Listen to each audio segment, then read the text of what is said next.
नमस्कार, मैं हूं दीपाली राणा। आप देख रहे हैं अपना पसंदीदा show your money, personal finance का खास शो, जहां पर हम आपको सिखाते हैं पर्सनल फाइनेंस या फिर बेहतर फाइनेंशियल प्लानिंग के गुर। दरअसल जिंदगी के हर कदम पर पैसे की जरूरत पड़ती है और इसके लिए कैसे आपको प्लानिंग करनी है ये योर मनी आपको सिखाता है। तो अपने गोल्स को आइडेंटिफाई कीजिए, अपनी फ्यूचर को कीजिए प्लान और छोटी छोटी इन्वेस्टमेंट से अपने सपनों को पूरा करने की कोशिश कीजिए। योर मनी में आप अपनी एग्जिस्टिंग इन्वेस्टमेंट्स पर भी राय ले सकते हैं या फिर कैसे और कहां से शुरुआत करनी है उस पर भी हमारे एक्सपर्ट्स आपको सलाह देते हैं। तो शामिल कैसे हो सकते हैं शो में, सबसे पहले वो तरीका आपको बता देते हैं। आप ईमेल के जरिए, व्हाट्सएप नंबर के जरिए, फिर सोशल मीडिया प्लेटफॉर्म्स के थ्रू हमारे साथ कनेक्ट कर सकते हैं। mf@moneycontrol.com ये हमारा ईमेल आईडी है। इसके अलावा आप 704-522-0000 पर अपने सवाल हमें भेज सकते हैं। साथ ही #AskAwaz लिखकर भी अपनी क्वेरीज आप हम तक पहुंचा सकते हैं। फेसबुक, ट्विटर पर ये शो जा भी रहा है लाइव, तो वहां भी आप अपने सवाल हमसे पूछ सकते हैं। तो यह है तरीका योर मनी में शामिल होने का। और आज आपकी सभी क्वेरीज को आंसर करने के लिए certified financial planner Poonam Gupta हमारे साथ मौजूद है। पूनम जी नमस्कार, स्वागत है आपका।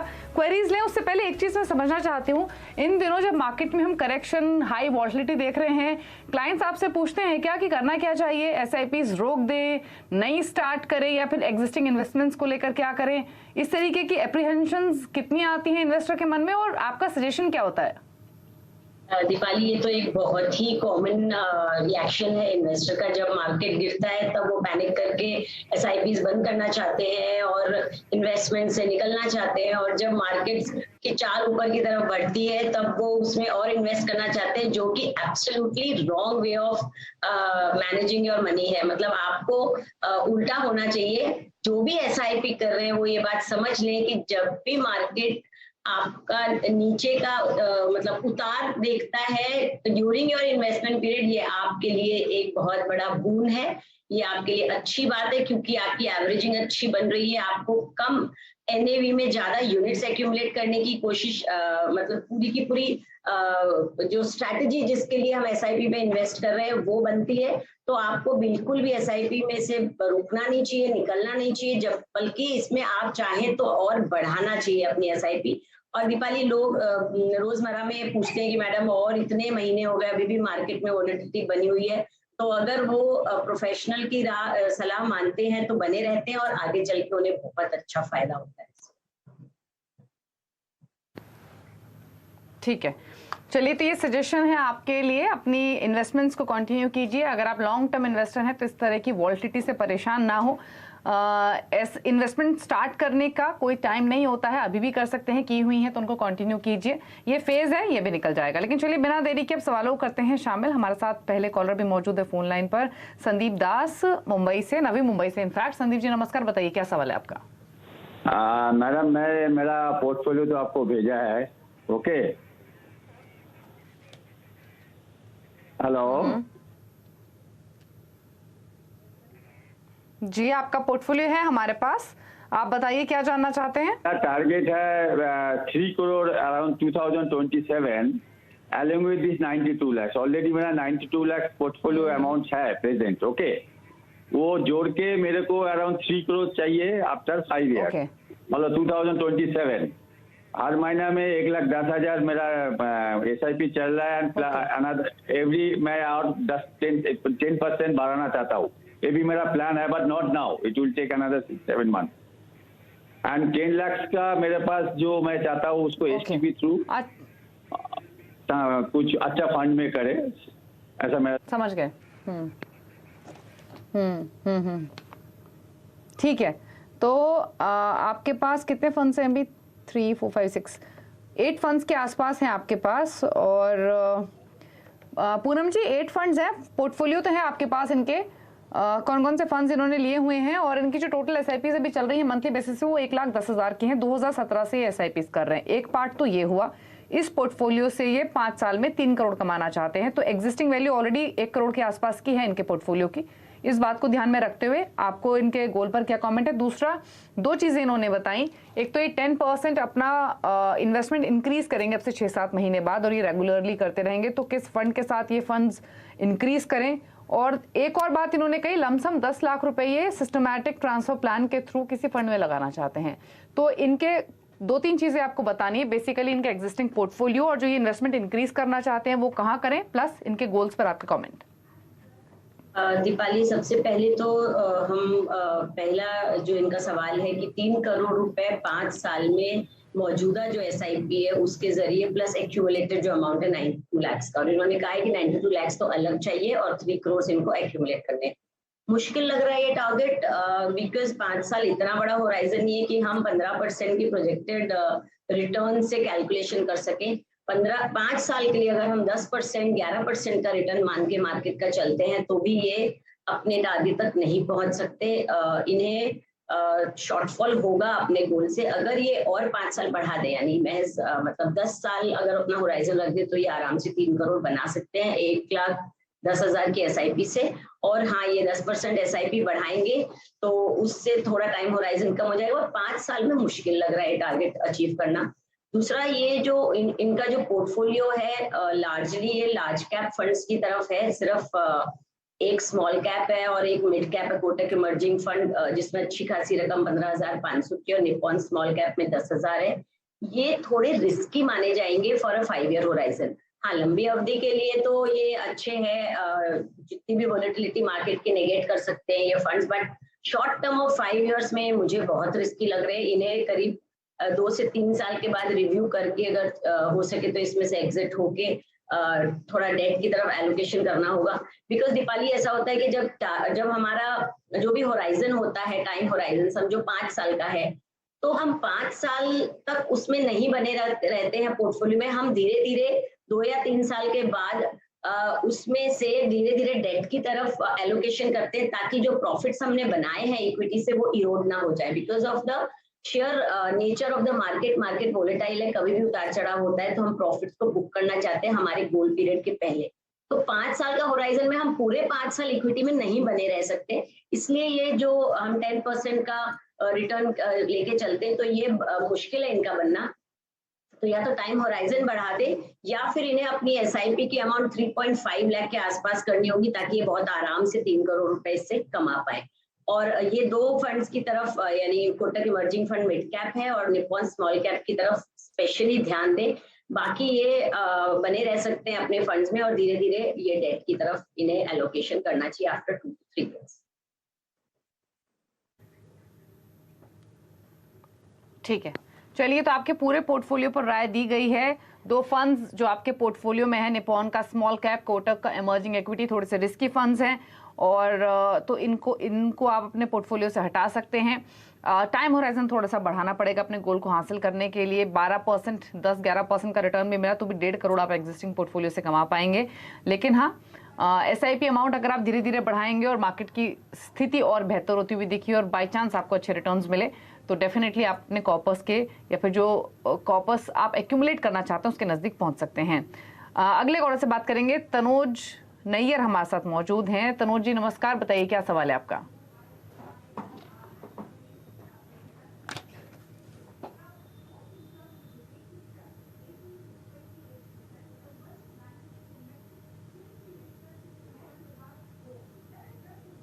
चलिए, इनसे बातचीत नहीं हो पा रही है लेकिन मैं इनकी डिटेल्स बता देती हूँ। पूनम जी, 38 इयर्स इनकी एज है। 29,000 का ये ऑलरेडी इन्वेस्टमेंट कर रहे हैं पर मंथ। एग्जिस्टिंग पोर्टफोलियो की वैल्यू है 10 लाख और ये 8 से 10 साल में अपनी एसआईपी इंक्रीज करेंगे, यानी 29,000 से बढ़ाकर 50,000 पर मंथ के एसआईपी करने का इनका टारगेट है। अब इनको एक प्रॉपर्टी खरीदनी है, एक प्रॉपर्टी भी इनके पास, उसकी भी इन्होंने डिटेल्स मेंशन की हैं। अब टारगेट क्या है? 22 साल बाद बेटी की पढ़ाई के लिए 1.5 करोड़, 22 साल बाद ही रिटायरमेंट के वक्त 3 करोड़। एग्जिस्टिंग फंड्स अगर आप देखेंगे तो इनके पास ऑलमोस्ट 7 फंड्स मौजूद है, जिसमें large cap, mid cap, small cap, flexi cap, Nifty next 50। तो डाइवर्सिफाइड तो लग रहा है इनका पोर्टफोलियो। बाकी आप बताइए इनके एग्जिस्टिंग पोर्टफोलियो प्लस इनके गोल्स पर राय। दीपाली, जो इनके जो 2 गोल्स है, 22 साल बाद इन्हें एक तो 1.5 करोड़ रुपए चाहिए और दूसरा इन्हें अपने रिटायरमेंट के लिए 3 करोड़ चाहिए, यानी टोटल 4.5 करोड़ इन्हें 22 साल के बाद चाहिए। तो मैं समझती हूँ मार्केट का अगर 15% का भी रिटर्न समझ के चले 22 साल के तक के होराइजन में, तो महज 22,500 में ये अपने टारगेट को इजीली अचीव कर सकते हैं और इनका इन्वेस्टमेंट उससे कहीं ज्यादा है, तो ये आराम से अचीव कर सकते हैं। पर ये ना समझे कि जो भी इन्होंने रकम पकड़ी है उस हिसाब से इन्हें अपने इन्वेस्टमेंट कम करनी है, क्योंकि बहुत मर्तबा ऐसा होता है कि हम गोल अमाउंट जो नक्की करते हैं उसमें इन्फ्लेशन को फैक्टर इन नहीं करते। हो सकता है आगे चल के एजुकेशन की इन्फ्लेशन बढ़ जाए या रिटायरमेंट के महंगाई को चलते हुए रिटायरमेंट में इन्हें ज्यादा पैसे की जरूरत पड़ जाए, इसलिए कंटिन्यू रखें अपने जो भी मौजूदा इन्वेस्टमेंट और जो बढ़ाना चाहते हैं उसे भी बढ़ाएं साथ में। और जो इनका पोर्टफोलियो मुझे थोड़ा कंजर्वेटिव लग रहा है looking at the time horizon, इन्हें थोड़ा अग्रेसिव होना चाहिए। जो भी इनके पास जो यूटीआई निफ्टी 50 है, इंडेक्स फंड है, बहुत ही पैसिव फंड है, हम थोड़े से अग्रेसिव फंड की तरफ जा सकते हैं। ये बंद करके ये जो मिड कैप और small cap, axis mid cap और एसबीआई स्मॉल कैप में ये एलोकेट कर सकते हैं वो अमाउंट। और लार्ज कैप भी 2 है इनके पास, उसमें से भी वो और एसबीआई फोकस फंड मिला, emerging blue chip, Nippon large cap, सभी लार्ज कैप कैटेगरीज के फंड है। इनमें भी एलोकेशन थोड़ा कम करके थोड़ा स्मॉल कैप और मिड कैप की तरफ जाएंगे तो ये बेहतर एवरेजिंग कर पाएंगे over a long period of time. So continue with your investments और थोड़ा बहुत अग्रेसिव पोर्टफोलियो बनाने की कोशिश करें। तो तनुज जी, आपकी ऑलरेडी 29,000 की एसआईपी चल रही हैं, 50,000 की एसआईपी करेंगे तो डेफिनेटली आप जो टारगेट्स आपके हैं उन टारगेट्स को डबल आप कर सकते हैं, उतना पैसा आप कमा सकेंगे, क्योंकि एग्जिस्टिंग जो आपकी प्लानिंग है उसके लिए 22-23,000 की एसआईपी ही काफी है। लेकिन जैसे कि पूनम जी ने कहा, आपका पोर्टफोलियो मोर और लेस सही है, लेकिन क्योंकि आपके पास टाइम है तो आप अग्रेसिव पोर्टफोलियो बना सकते हैं जहां पर ज्यादा अग्रेसिव रिटर्न्स आप एक्सपेक्ट कर सके। इसलिए निफ्टी इंडेक्स फंड से आप निकल सकते हैं, एक ही लार्ज कैप फंड रखिए, मिड कैप स्मॉल कैप का एक्सपोजर आप इंक्रीज कर सकते हैं लॉन्ग टर्म के हिसाब से। विकास है अब हमारे साथ, अगले कॉलर हैदराबाद से। विकास, गुड इवनिंग, बताइए अपना क्वेश्चन। माफ कीजिए विकास फोन लाइन पर नहीं है, इन्होंने ईमेल के जरिए क्वेश्चन पूछा है। 34 इयर्स इनकी एज है, 1 लाख के आसपास की इनकी सैलरी है मंथली।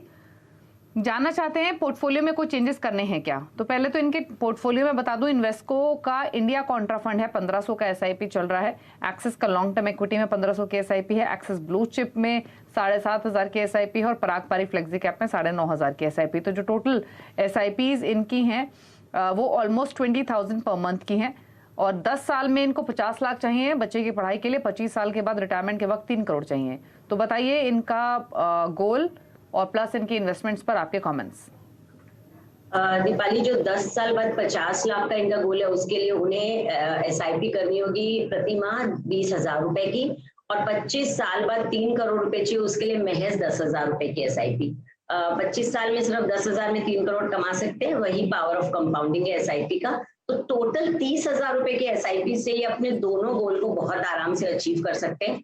ऑलरेडी 20,000 तो कर ही रहे हैं और इन्हें 10,000 और बढ़ाने की जरूरत है। यंग है, अभी एज 34 है, आराम से धीरे धीरे करके भी बढ़ाएंगे तो अपने गोल्स की तरफ बहुत आराम से पहुंचेंगे। अब रही इनके पोर्टफोलियो की बात, तो मुझे समझ नहीं आता है कि खाली 3 ही फंड्स इन्होंने, मतलब डाइवर्सिफिकेशन बहुत कम है इनके पोर्टफोलियो में, तो थोड़ा सा इसमें चेंजेस करना होगा। एक्सिस ब्लू चिप में 5,000 रुपए की एसआईपी करें, जो इन्होंने ज्यादा कर रखी है उससे कम कर दे। पराग पारी फ्लेक्सी कैप में 5,000 की करें। इन्वेस्को कॉन्ट्रा में जो चल रही है इनकी इन्वेस्टमेंट उसको बढ़ा के 5,000 की कर दे।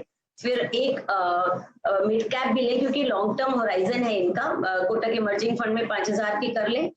स्मॉल कैप और ज्यादा अग्रेसिव फंड है, लॉन्ग टर्म में बहुत फायदा देगा, उसे इंक्लूड करें। और एक्सिस लॉन्ग टर्म इक्विटी में जो इनकी ईएलएसएस के तहत चल रही होगी, जितना भी इनको टैक्स की बचत का है वो उसमें कर सकते हैं। तो इस तरह एक यूनिफॉर्म अमाउंट के एसआईपीज करें डिफरेंट कैटेगरीज ऑफ फंड में, ताकि पूरे मार्केट का एक्सपोजर मिले और ये बेहतर उसमें से एवरेजिंग करके फायदा उठा पाए। ओके, ठीक है। तो आपकी इन्वेस्टमेंट्स 20,000 के आसपास की हैं, 30,000 की आप करेंगे अगर टोटल एसआईपी, तो दोनों गोल को हासिल कर लेंगे। आपका पोर्टफोलियो जो पूनम जी ने डिजाइन किया है वो आपकी स्क्रीन पर है, थोड़े से बदलाव, उसके हिसाब से जो इन्वेस्टमेंट होनी चाहिए वो भी लिखी हुई है। पराग पारी की फ्लेक्सी कैप पे 5,000 की एसआईपी कीजिए, इन्वेस्को इंडिया कॉन्ट्रा में 5,000, axis long term equity, Kotak emerging equity और एक्सिस में आप 5,000 ईच की एसआईपीज कर सकते हैं। तो इन बदलाव को लागू कीजिए और अपने पोर्टफोलियो में आप चेंजेस कर सकते हैं। अब्दुल रहमान ने एक एसएमएस के जरिए सवाल भेजा छत्तीसगढ़ से, इनका सवाल बता देते हैं। उम्र इनकी 62 ईयर्स है पूनम जी, और ये लमसम इन्वेस्टमेंट को लेकर आपकी राय लेना चाहते हैं। 4 साल के लिए 20 लाख का इन्वेस्टमेंट करना है इनको और 5 साल के लिए 10 लाख का इन्वेस्टमेंट, तो टोटल 30 इयर्स का इन्वेस्टमेंट है अलग अलग टाइम होराइजन के लिए। और ये अपने बेटे की शादी के लिए बेसिकली इसको इन्वेस्ट करना चाहते हैं, तो कहाँ और कैसे इन्वेस्ट करें, बताइए सजेशंस। नॉर्मली दीपाली जब रिटायरमेंट एज आ जाती है यानी आफ्टर 60 हम बहुत अग्रेसिवली इक्विटीज में इन्वेस्ट करने की सलाह नहीं देते। अब्दुल जी को म्यूचुअल फंड में इन्वेस्ट करना है तो मैं समझती हूँ उनका कहीं ना कहीं और इन्वेस्टमेंट और होगा, बट आई एम ग्लैड कि एट दिस एज ऑल्सो अब इन्वेस्टर सोच रहे हैं कि हम म्यूचुअल फंड के जरिए कुछ अच्छे पैसे बना पाए, तो it's a very positive sign. तो जो उनका टाइम होराइजन है वो बहुत कम है, महज 4 साल और 5 साल का जो होराइजन लेके चल रहे हैं उसके लिए मैं 100% इक्विटी में रहने की सलाह नहीं दूंगी। जैसे हमने पहले क्वेश्चन में भी डिस्कस किया कि जैसे जैसे टाइम होराइजन पास आता है गोल का तब हम उस इक्विटी में से वैसे भी निकलने की सलाह रहती ही है, और ये तो ऑलरेडी सिर्फ 4 साल और 5 साल का है, तो मैं चाहूंगी कि ये अभी से ही एक एसटीपी के जरिए यानी सिस्टमेटिक ट्रांसफर के जरिए बैलेंस फंड्स में निवेश करें। बैलेंस एडवांटेज फंड एक इस तरह की कैटेगरी है जिसमें डेट और इक्विटी दोनों शामिल होते हैं, हाइब्रिड कैटेगरी के फंड्स हैं, तो इसमें ऑलरेडी जो रिस्क है इक्विटीज का वो कंट्रोल होता है और फंड मैनेजर इसमें कॉल लेते हैं कि कितना % इक्विटी में रहना है और कितना डेट में रहना है। Means they can go as much as 100% in equity or 100% in debt in balance advantage kind of funds. तो मैं चाहूंगी कि ये 3 अलग अलग तरीके के बैलेंस एडवांटेज फंड लें। डीएसपी के बॉन्ड एंड इक्विटी फंड में 10 लाख रुपए का निवेश करें, आईसीआईसीआई बैलेंस एडवांटेज में 10 लाख का और एचडीएफसी बैलेंस एडवांटेज फंड, ये तीनों में पहले वो एसटीपी करें और फिर उसमें बने रहें और धीरे धीरे फिर उसमें मॉनिटर करते हुए अपने गोल की तरफ जब बढ़ेंगे तो अपने डिसीजंस लें, because monitoring is very important इतने शॉर्ट टर्म होराइजन। ओके चलिए, तो 3 फंड्स आपको बताए हैं पूनम जी ने। डीएसपी का equity and bond fund growth चुनिए, 10 लाख इसमें डालिए। ICICI prudential balance advance fund में 10 लाख और एचडीएफसी का ही आईसीआईसीआई प्रू और एचडीएफसी का बैलेंस एडवांटेज फंड आप चुन सकते हैं। और एसटीपी यानी सिस्टमैटिक ट्रांसफर प्लान के थ्रू आप इन फंड्स को चुनिए। आपकी टाइम ड्यूरेशन, आपकी एज को कंसिडर करते हुए कंजर्वेटिव फंड्स ही आपको चुनने चाहिए और इसीलिए बैलेंस फंड्स आपको सजेस्ट किए गए हैं। रुक रहे हैं इसी के साथ एक ब्रेक के लिए, लौटेंगे तो कुछ और क्वेश्चंस करेंगे शाम में, जल्द वापस आते हैं।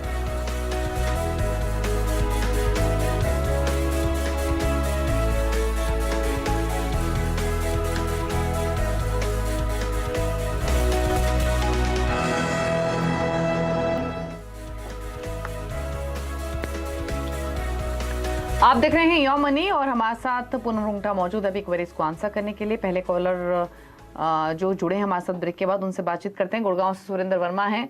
सुरेंद्र जी नमस्कार, बताइए क्या सवाल है आपका। और इनफैक्ट ईमेल के जरिए इन्होंने सवाल भेजा है, माफ कीजिए फोन लाइन पर नहीं है। 41 साल इनकी उम्र है, मंथली इनकम है 2 लाख रुपीज। और सवाल इनका बता दूं मैं पूनम जी, पहले तो इनके फंड्स बता देती हूँ। इनके पास 6 म्यूचुअल फंड शामिल हैं। एक्सिस मिड कैप है, PGIM India flexi cap fund है, क्वांट एक्टिव फंड है, यूटीआई निफ्टी नेक्स्ट 50 है और यूटीआई निफ्टी इंडेक्स फंड है और साथ ही कैनरा रोबोको स्मॉल कैप फंड है। इनके 1,20,000 की एसआईपीज इनकी चल रही हैं और 10 साल में 2 करोड़ कमाना चाहते हैं और 6 से 12 महीने में 10 लाख का ये इन्वेस्टमेंट लमसम भी करना चाहते हैं। तो एग्जिस्टिंग पोर्टफोलियो पर रहा है, साथ ही गोल तो इनका शायद इजीली अचीव हो जाए। पूनम जी क्या सजेशन रहेगा इनके गोल पर, इनके पोर्टफोलियो पर प्लस 10 लाख का जो ये लमसम इन्वेस्टमेंट करना चाहते हैं वो कहाँ करें? जो इनका जो गोल है 2 करोड़ का 10 साल में, वो 80 to 85,000 पर मंथ के इन्वेस्टमेंट से इजीली अचीवेबल है और इनका इन्वेस्टमेंट 1.20 है, तो ये आराम से अपने गोल पे स्मूथली पहुंच सकते हैं। अब रही पोर्टफोलियो की बात, तो इनका अच्छा खासा डाइवर्सिफाइड पोर्टफोलियो 6 ही फंड्स हैं जो बिल्कुल हो सकते हैं इतनी बड़ी रकम के लिए। बट मेरा क्वेश्चन है कि यूटीआई नेक्स्ट 50 और यूटीआई निफ्टी इंडेक्स फंड में जो 20-20 हजार टोटल 40,000 की एसआईपी है, वो इन्होंने किस सोच से लिए पता नहीं, बिकॉज ये बहुत ही पैसिव फंड्स हैं। हम इतने लंबे होराइजन 10 साल में हम थोड़े एक्टिव फंड्स लेंगे तो हमें बेहतर रिटर्न्स मिलेंगे। चाहे हम सेम कैटेगरी का फंड्स लें, यानी जो यूटीआई निफ्टी इंडेक्स फंड्स है ये लार्ज कैप कैटेगरी का फंड है, तो हम इंडेक्स की बजाय अगर एक प्रॉपर लार्ज कैप फंड लेंगे तो हमें बेहतर रिटर्न मिलेगा, बेहतर एवरेजिंग मिलेगी। तो मेरा सजेशन होगा कि आप ये दोनों फंड्स बंद करके एसबीआई फोकस फंड और आईसीआईसीआई ब्लू चिप में अगर ये इन्वेस्टमेंट शुरू करें तो आपका बेहतर डाइवर्सिफिकेशन होगा और एक एक्टिव पोर्टफोलियो बनेगा पूरी तरीके से। और जो 10 लाख रुपए ये लमसम इन्वेस्ट करना चाहते हैं, मैं चाहूंगी इन्हीं फंड्स में वो अपना इन्वेस्टमेंट एसटीपी चाहे ले लें या थोड़ी थोड़ी रकम मार्केट में उतार चढ़ाव देखते हुए जब भी डाउन में लगे मार्केट तब वो अपना इसमें पैसा निवेश कर सकते हैं और नए फंड्स को लेने की कोई इसमें खास जरूरत नहीं लगती। पर like I have been always saying कि जो भी एग्रेसिव ज्यादा फंड्स हैं उन्हें टाइम टू टाइम मॉनिटर करते रहें nearing to your goal, especially जब आप टारगेट के पास पहुंच रहे तब ये जो एग्रेसिव फंड्स हैं उनकी तरफ जरूर निगाह कर ले और अपना एलोकेशन चेंज करें। ठीक है, तो आसानी से आप अपने गोल को हासिल कर सकेंगे। 80-85 हज़ार की एसआईपी से काफ़ी होंगी आपके लिए। आप ज़्यादा कर रहे हैं तो ज़्यादा जोड़ पाएंगे। Plus ICICI prudential blue chip आप चुन सकते हैं लमसम इन्वेस्टमेंट के लिए। प्रियंका ने एक सवाल भेजा है सूरत से। 42 ईयर्स इनकी एज है। मंथली इनकम है 70,000 की और इनके जो टारगेट्स है वो है 10 साल में घर खरीदना है 30 लाख चाहिए, 20 साल में रिटायरमेंट के वक्त 2 करोड़। फिलहाल 10,000 की एसआईपीज 10,000 का इन्वेस्टमेंट करना चाहती हैं तो किस फंड में करें ये जानना है इनको। प्लस इनका जो एग्जिस्टिंग पोर्टफोलियो है उसमें ये 2017 से पैसे डाल रही हैं, तो यानी 5 साल इनफैक्ट इनको इस पोर्टफोलियो के साथ हो चुके हैं। एचडीएफसी का इंडेक्स सेंसेक्स फंड है, क्वांट इंफ्रा फंड है, ICICI pru technology, Parag Parikh flexi cap, Axis growth opportunity, Canara robo का ब्लू चिप इक्विटी। तो ये पोर्टफोलियो आप कैसे देखती हैं? एग्जिस्टिंग एसआईपीज 19,000 के आसपास की हैं। प्रियंका, जो इनके दोनों गोल है 10 साल में जो 30 लाख रुपए चाहिए वो महज 12,000 की एसआईपी से ये एक्वायर कर सकती हैं और जो 20 साल बाद रिटायरमेंट के लिए 2 करोड़ चाहिए वो 13,000 रुपए की एसआईपी, यानी टोटल 25,000 रुपए पर मंथ के इन्वेस्टमेंट से दोनों गोल ये अचीव कर सकते हैं। इन्वेस्टमेंट होराइजन अच्छा है और जो फंड का सिलेक्शन है उसमें थोड़ा फेरबदल करने की जरूरत है। इन्होंने इंफ्रास्ट्रक्चर फंड भी इंक्लूड किया हुआ है, टेक्नोलॉजी फंड इंक्लूड किया है, तो मुझे लगता है कि इतना सेक्टोरियल फंड की जरूरत नहीं है। और साथ ही एचडीएफसी इंडेक्स फंड अगेन एक पैसिव फंड है इनके पोर्टफोलियो में, तो इन्हें थोड़ा सा रीडिजाइन करके अपना पोर्टफोलियो प्रॉपर डाइवर्सिफिकेशन करना चाहिए। और ये जो 4 ही एक्सिस स्मॉल कैप में इन्वेस्ट करें वो बिल्कुल कर सकते हैं, क्योंकि स्मॉल कैप आप अपने लॉन्गर जो इन्वेस्टमेंट गोल है यानी रिटायरमेंट का उसमें इंक्लूड कर सकते हैं। तो मेरी सलाह होगी कि ये क्वांट इक्विटी फंड में 5,000 की SIP, Canara blue chip fund में 5,000, पराग पारिक फ्लेक्सी कैप फंड में 5,000 और एक्सिस स्मॉल कैप में 5,000 और जो Kotak emerging fund is a mid cap category fund उसमें 5,000 की एसआईपी कंटिन्यू करें और लॉन्ग टर्म तक उसमें पेशेंटली बने रहे तो बहुत आराम से अपने गोल को अचीव कर सकते हैं। और ये जो कैलकुलेशन है 25,000 रुपए का दीपाली, ये मैंने आज से किया है from today till the goal, और ये ऑलरेडी 2017 से कर रही है तो थोड़ा डिस्काउंट कर सकते हैं अपने अमाउंट ऑफ एसआईपी को, बट ये आराम से अपने गोल तक पहुंच सकते हैं। That is the power of compounding and planning in advance.